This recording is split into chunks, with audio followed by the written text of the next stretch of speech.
그리고 토론토에 있는 명문대학을 졸업했다고 하는 학력에 대한 엄청난 우월주의가 있었어요. 그리고 조선에 와서 보니까, 한국에 와서 보니까, 제가 얼마 전에도 말씀드렸습니다만 그 나라마다 냄새가 났어요. 1900년대 어떤 냄새가 한국에서 났을까요? 사투리로 치간 냄새. 그때 우리 수세식이 없었잖아요. 이 화장실 냄새가 노천에 있기 때문에 폴폴 났어요. 그 다음에 또 난 냄새가 뭔 줄 압니까? 된장 냄새. 여러분, 다른 나라에 가면, 인도에 가면 카레 냄새 납니다. 새끼 다 카레를 먹기 때문에. 브라질에 가니까 초콜릿 냄새하고 알코올 냄새가 났어요. 알코올 차들이 거의 절반이기 때문에. 나라마다 그래. 그런 곳에 와서 한국인에 대한 편견, 인종차별로 뭉쳐진 사람이 바로 이 하디 선교사였어요. 말씀 전하기를 선교사들이 요청했을 때 말씀을 준비하다가 하나님의 말씀의 권세에 사로잡혔어요.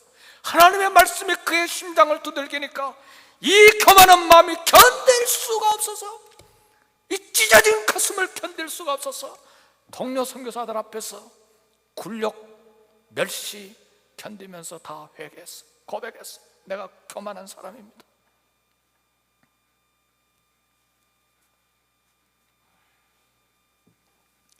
이 회개로 동료 선교사들에게 회개의 불이 영국 선교사들, 스칸디나비아, 캐나다, 미국 선교사들에게 번지기 시작했어요. 그리고 이 회개 운동은 마침내 1907년 평양으로 옮겨왔어요. 이때 회개의 불을 붙인 분은 장대현 교회의 길선주 장로님이셨어요. 그때는 장로님, 수석 장로님이었어요. 그때는 뭐 영수, 조사 뭐 이런 게 있었을 때니까. 길선주 장로님 나중에 목사님이 되셨습니다만, 길선주 장로님 뭘 고백했느냐? 하나님의 권세의 말씀을 이 가슴에 받고 보니까 자기 죄가 생각이 났어요. 이 고백하지 않으면 견딜 수 없는 심령이 됐어요. 어떤 죄를 지었느냐? 1년 전에 죄가 생각이 났는데 친구가 죽었어요. 그래서 재산을 정리하는 동안에 이 친구 재산을 정리하다가 이 과부된 친구 돈을 $100를 착복했어요. 1900년대에 $100, 나 얼마나 가치가 있는지 모르지만 기록을 보니까 거대한 돈이라고 그랬어요. 그래, 이걸 수석 장로님인데 교인들 앞에서, 거의 1000명이 넘는 교인들 앞에, 장대현 교회 앞에서 회개했어요. 그대로 한국 교회의 부흥이 거대한 불길처럼 한국 땅 전역에 퍼져나갔어요.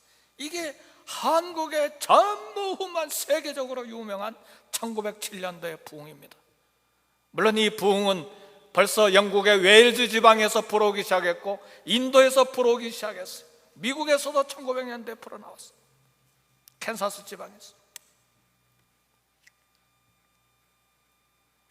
성도 여러분,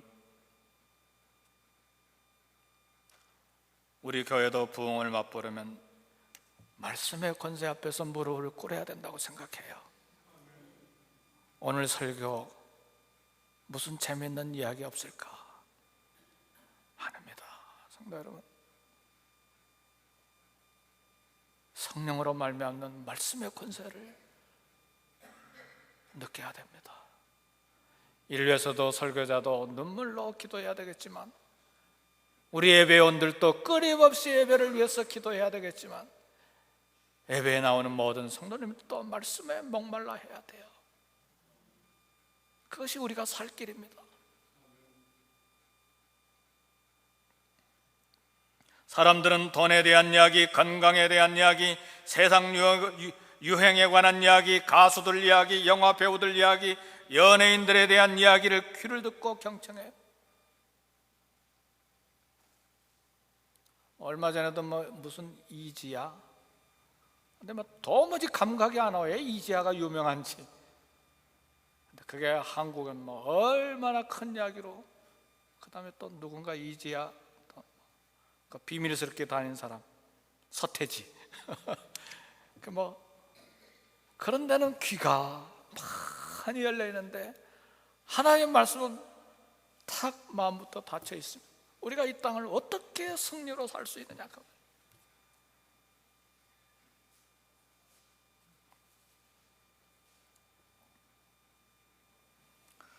하나님의 말씀은 우리 마음속 깊은 곳에 있는 갈등과 고통과 영혼의 목마름과 죄를 끄집어내서 치료하는 권세가 있습니다.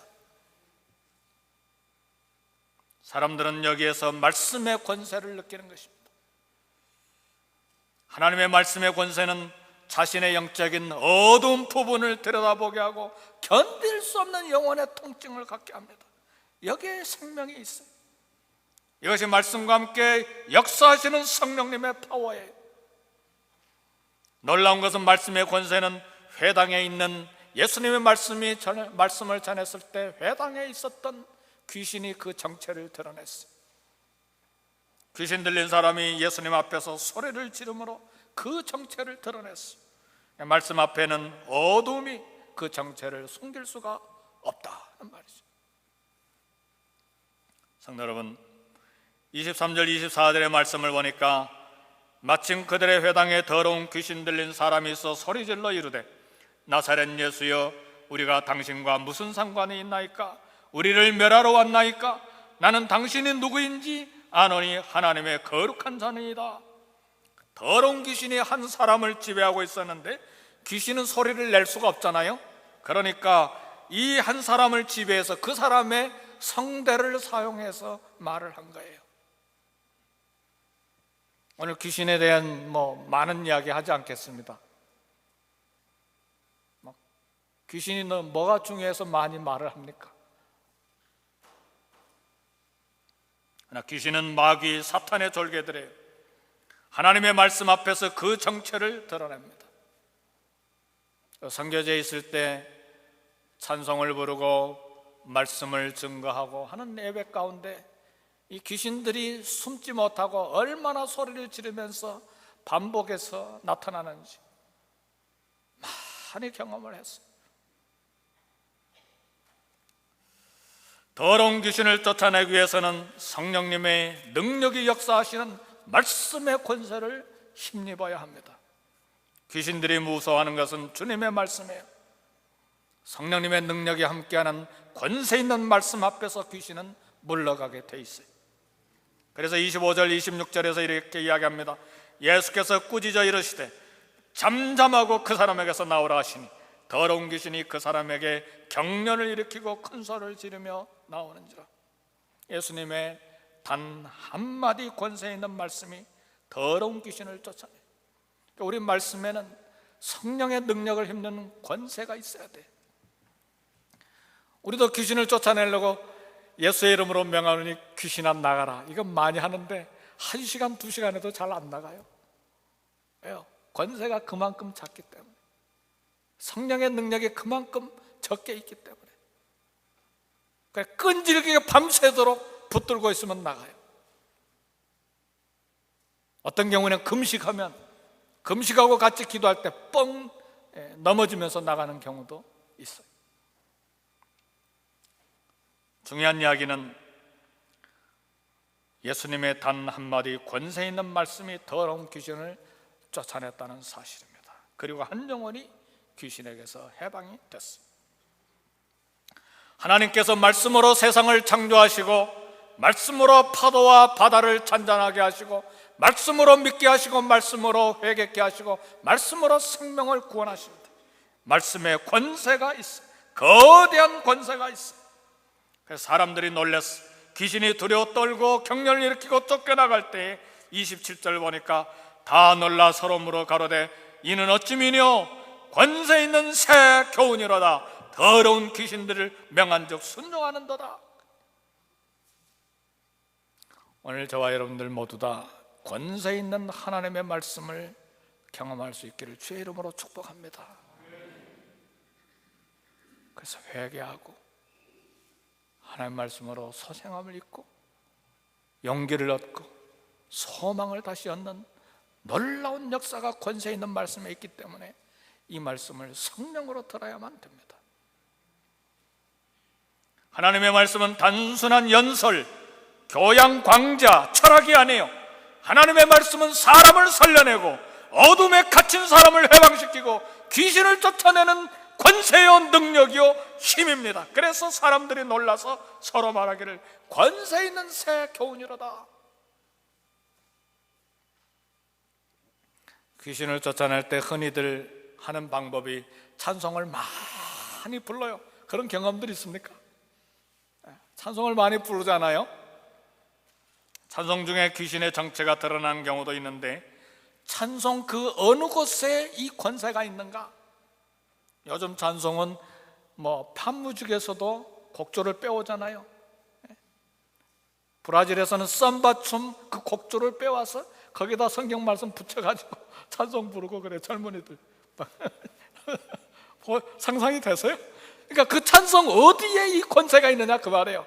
멜로디에 있는가, 곡조에 있는가? 아닙니다, 성도 여러분. 그 찬송가에 들어있는 가사, 하나님의 말씀에 권세가 들어있는 것입니다.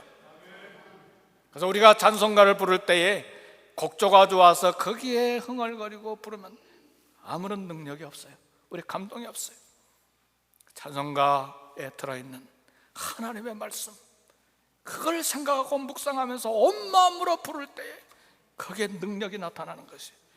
그래서 그 찬송가에서 사람이 변화되고 그리고 은혜를 받는 것입니다. 보통의 사람들의 생각과 삶에도 귀신의 유혹이 있어요. 어떻게 해야 사단의 공격을 물리치고 영적으로 건강한 신앙생활을 할 수 있을까? 말씀의 권세 아래서 살아야 합니다. 그래서 교회에 나오는 것만 가지고는 안 됩니다, 성도 여러분. 물론 그것도 귀하죠, 우리가 예배를 드리니까. 그러나 우리 안에 살아있는 하나님의 권세 있는 말씀이 우리 안에 있어야 해요. 바울이 말한 전신갑주, 구원의 투구와 의의 흉배와 진리의 허리띠와 믿음의 방패, 복음의 신발, 이거 다 중요해요. 더 중요한 것이 있어요. 다른 모든 것들은 다 방어용 무기예요. 그러나 하나 더, 성령의 검을 가져야 돼요. 성령의 검은 하나님의 말씀이에요. 성령의 검은 유일한 공격할 수 있는 무기예요. 예수님도 사단의 시험이 있었을 때, 기록되었을 때 하나님의 말씀, 성령의 검을 가지고 사단을 물리치셨어요. 성령의 검, 권세 있는 새 교훈인 하나님의 말씀으로 무장하실 수 있기를 바랍니다. 말씀에 갈증하고 말씀을 사모하는 것이 어둠을 이기고 사단을 이기고 이 세상을 이길 수 있는 우리의 비밀이 될 것입니다. 사랑하는 성도 여러분, 예배를 위해서 늘 기도하시고요, 또 교회 나오실 때 말씀 갈증하게 해달라고 기도하시고, 또 말씀이 권세 있는 말씀으로 내 가슴에 와닿도록 위하여 끊임없이 기도함으로 말씀을 읽을 때나 말씀을 들을 때나 묵상할 때나 권세 있는 하나님 말씀이 나를 새롭게 할 수 있도록 간구하시기를 주의 이름으로 축복합니다. 우리 기도하십시다. 우리